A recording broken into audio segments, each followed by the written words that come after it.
Nosotros estamos justamente en comunicación con el doctor Juan Manuel Irusta, secretario académico de la Facultad de Ciencias Jurídicas de la Universidad Nacional de la Patagonia. Buen día, ¿cómo estás, Juan Manuel? Muy buenos días a tu audiencia. Bueno, gracias por la comunicación, Tony. No, muchas gracias a vos por haber aceptado justamente que te podamos molestar en estos minutitos que te queríamos hacer justamente una consulta para ir informando también a la diferente audiencia de la 88.7 FM Cielo y en este espacio justamente Momento Político. Sí.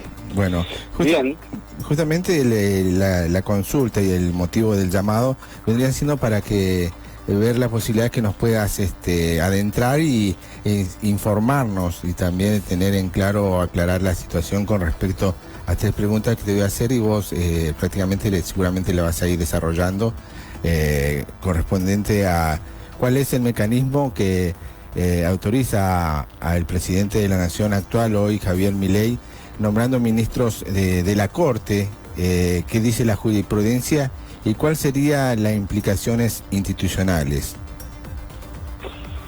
Bien, actual en realidad la Constitución nos indica claramente cómo es el procedimiento. Sí. Si nosotros simplemente nos vamos al artículo 99, que ahí están las facultades del Poder Ejecutivo, atribuciones del Poder Ejecutivo, en su inciso 4, dice que el Poder Ejecutivo puede, tiene que nombrar los magistrados de la Corte Suprema, ministros de la Corte, pero con acuerdo del Senado, ¿sí? Y este es un dato importante, lo tiene que hacer, es un acto interinstitucional, que la Corte, los miembros de la Corte participan tanto el Poder Ejecutivo como el Congreso de la Nación en su Cámara Alta. Con otra particularidad, dice la Constitución, que ese acuerdo se tiene que hacer con 2/3 de sus miembros presentes, ¿sí? En una sesión pública que es exclusiva, que se convoca para prestar ese acuerdo. Entonces, el mecanismo, para pasarlo en limpio, es ese. El Poder Ejecutivo puede proponer, pero esos miembros ministros de la Corte van a tener que contar con el acuerdo del Senado y la particularidad de que no es una sesión común y corriente, sino que tiene una mayoría agravada, que son 2/3 de miembros presentes en una sesión pública. Esto digamos, ¿con qué sentido se hizo? Digamos, el convencional constituyente en su momento exige esa mayoría agravada para que no sea el partido mayoritario, sí, el que pueda dar un consenso sencillo, sino que ese consenso sea más amplio, más abarcativo, y entonces sí se busca o se resguarda la independencia del que sea designado, porque ahí van a confluir distintas fuerzas políticas, ¿no? Al haber un 2/3 de los mismos presentes, la mayoría en el Senado, esa sesión pública va a requerir una calificación más alta en su presencia, y eso también va a evitar por lo menos sospechosas o intempestivas designaciones, pero esto, la doctrina, tanto Sapsay, Quiroga Lavie, todos han coincidido que esta exigencia, digamos, de la mayoría de los 2/3, tiene ese fin, ¿no? Que toda la representación no se circunscriba, no quede solo a un partido político, sino que estén todas las fuerzas participando. Es un acto democrático, complejo, pero ese es el mecanismo y no tiene, dudas en su interpretación, ¿no? Yo digo porque actualmente y entiendo que la nota va por ahí, y la noticia es que se dice o se anuncia mediáticamente que los ministros podrían ser nombrados por decreto, ¿no? Claro, sí.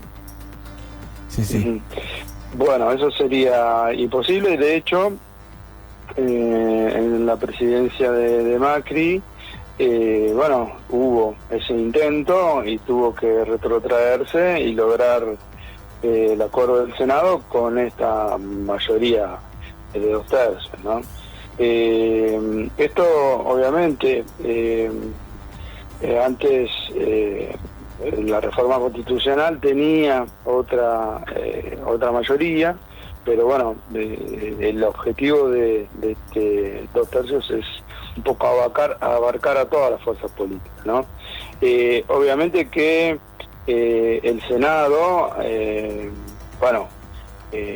va a evaluar los pliegos que le remita el Poder Ejecutivo y para tratar en la sesión, ¿no? que se da a conocer para que todos puedan participar. Inclusive hoy está reglamentado audiencias en las que se pueden hacer consultas, se pueden evaluar los antecedentes de los propuestos a la Corte.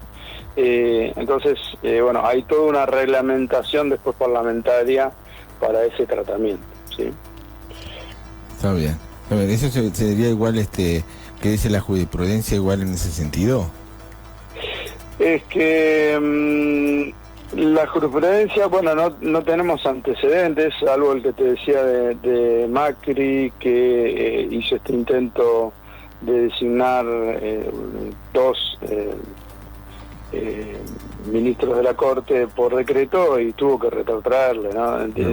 Lo tuvo que retrotraer porque obviamente fue asesorado por la obviedad y la manifiesta inconstitucionalidad de esa medida, ¿no?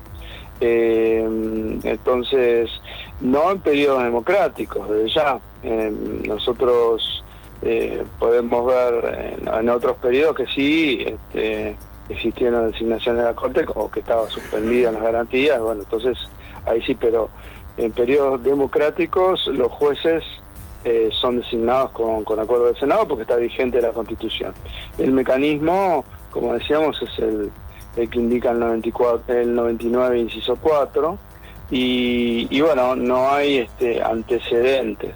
Esto respecto a los ministros de la Corte. Después obviamente los jueces de los tribunales inferiores tienen otro mecanismo que también está indicado, que también incorporó la reforma del 94, en el que interviene el Consejo de la Magistratura, que toma un examen de idoneidad y que hace una propuesta, una terna vinculante. Entonces ahí, de nuevo, el Poder Ejecutivo tiene una discrecionalidad para elegir alguno de los que estén en la terna, pero también requiere después el acuerdo del Senado, ¿sí? Así que, digamos, yo por ahí ahora sinceramente trato veo las noticias y uno, para los que estamos en las ciencias jurídicas, hay medidas que simplemente se resumen a leer la Constitución. Este es el claro ejemplo, ¿no? Hay un montón de medidas que se anuncian y por ahí lo que vos, pero eso es inconstitucional. Claro, ¿no? Bien ahí sí. lo que vos marcás, porque por ahí se lleva todo, siempre se lleva al término mediático y termina desinformando en un punto, ¿es así?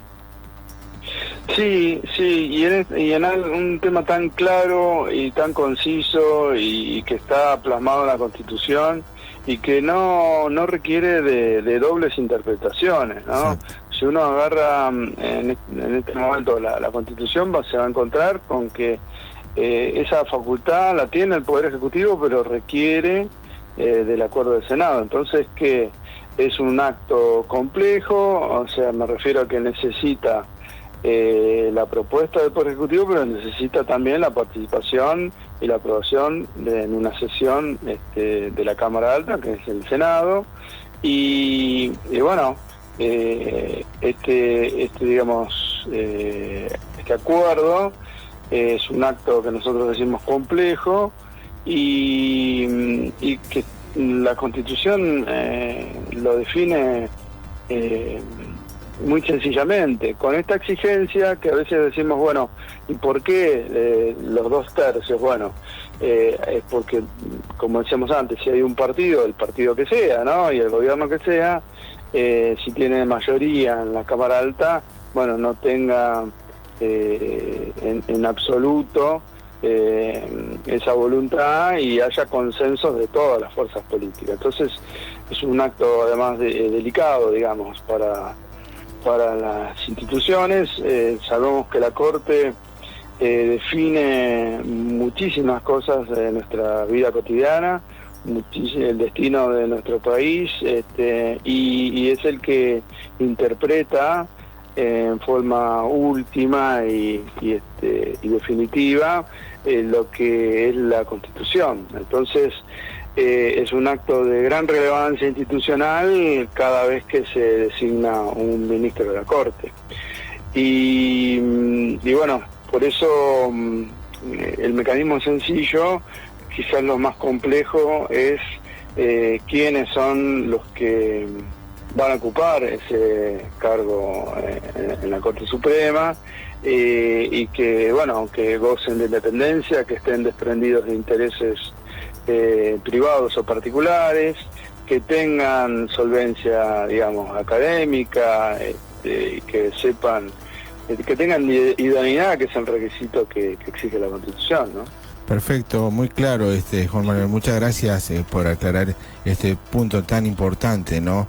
Y bueno, y para retrotraerte un poquito y aprovechando el momento que estás con nosotros acá en este momento político, nosotros recordamos una nota que te hicieron a vos justamente que dice: en jurídicas nos sentimos capacitados para participar del rectorado. ¿Te presentarías nuevamente a ese cargo?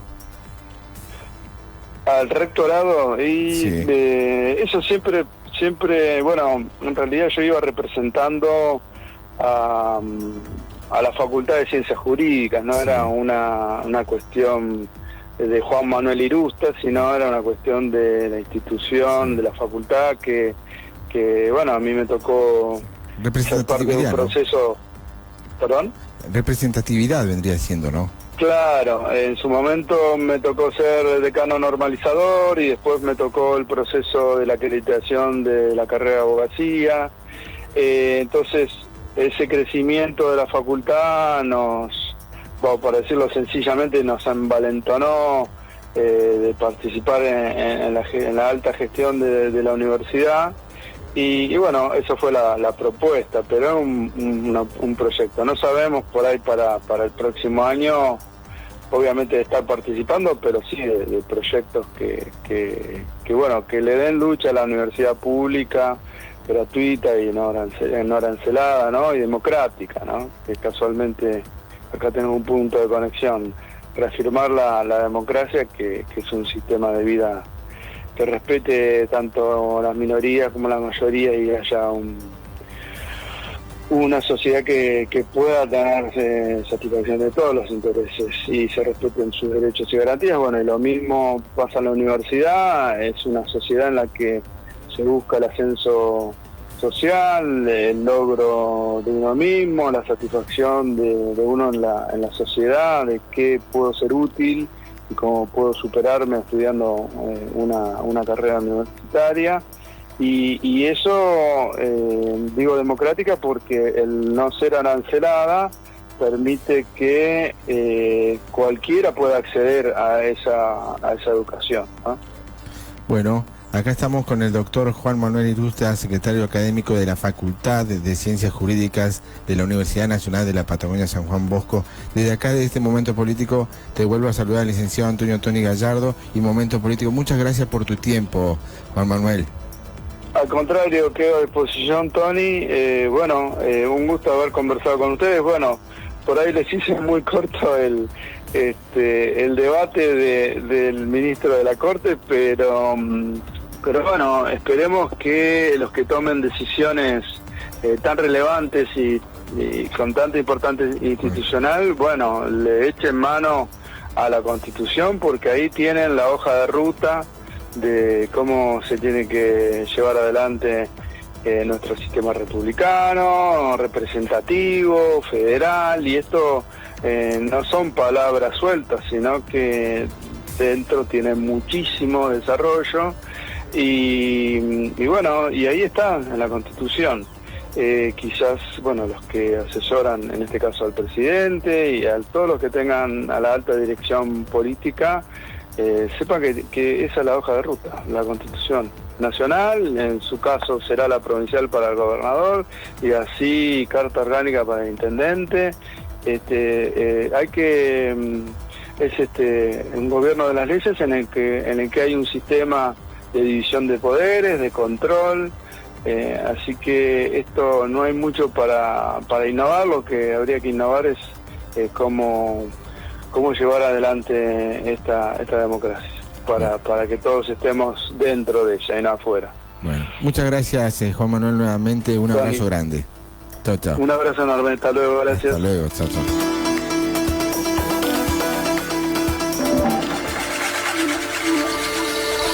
La mañana es el momento de comenzar con política.